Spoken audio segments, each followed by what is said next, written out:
It all started when I was really young, just that desire to have an idea and the thrill of being able to see that idea materialize on stage in front of people.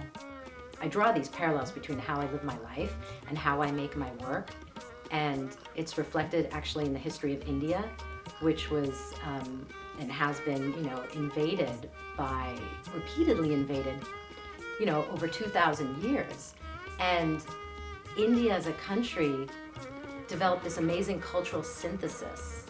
They allowed all of that influence to change them without losing their tradition. And I kind of feel like that's how my practice has been. When I was in 4th grade, I directed a reading or a play of Snow White and the Seven Dwarfs. Instead of a book report, I just decided to do a play.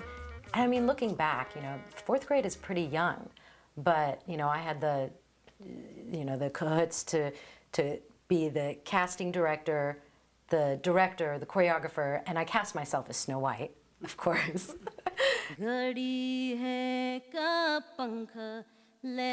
So I'm currently performing Bahu-Beti-Biwi, which means daughter-in-law, daughter-wife. And the piece explores my own heritage, modern womanhood, and the changing roles of women in India. And it's a very humorous and confrontational work. It layers dance, vocal percussion, and percussive text, which draws on the complex rhythms from North India, from North Indian music and dance. It layers live singing. I sing live in the piece. Poetic imagery and monologue, and I pretty seamlessly use those different theatrical elements to transition between about 9 different characters.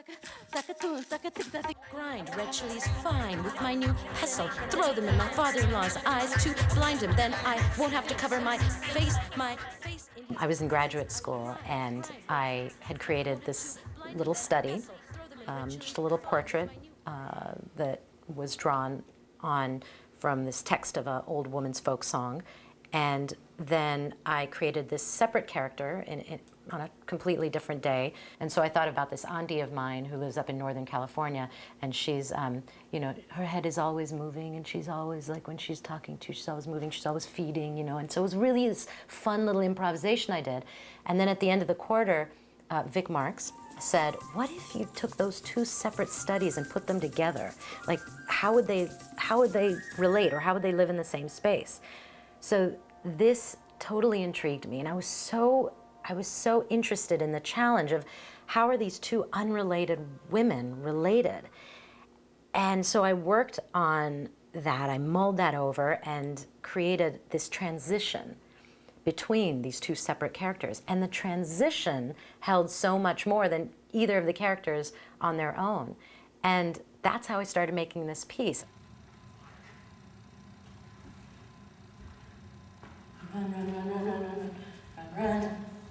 The most challenging moment of making this piece for me, I think, was just the fact that it was a solo and that I had to be subjective and objective at the same time.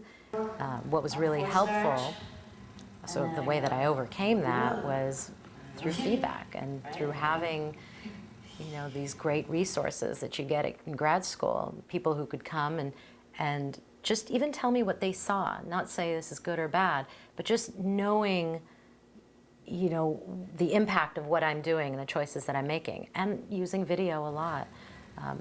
I would say that was the biggest challenge for me. Na, na, na, na, na, na, na, na. Taking away any human freedom to me is wrong. So that's really what the piece is about. It's about the essential desire that we all have to be free, freedom of the human spirit.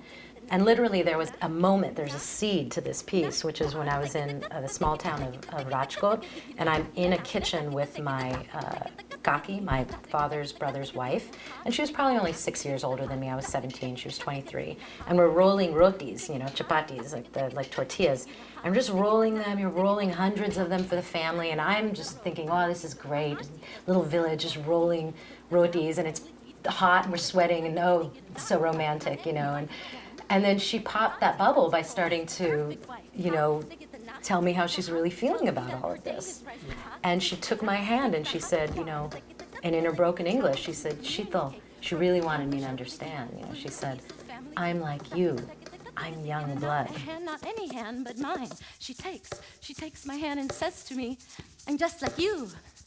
The response from audience members has been just incredible. I mean, it's kind of what every artist hopes for, which is that same experience I had as a young person before I knew that this is what I wanted to do. And I'm going to see a show and I'm overwhelmed after it, and I'm moved to tears. I can't even explain, you know, what I'm feeling.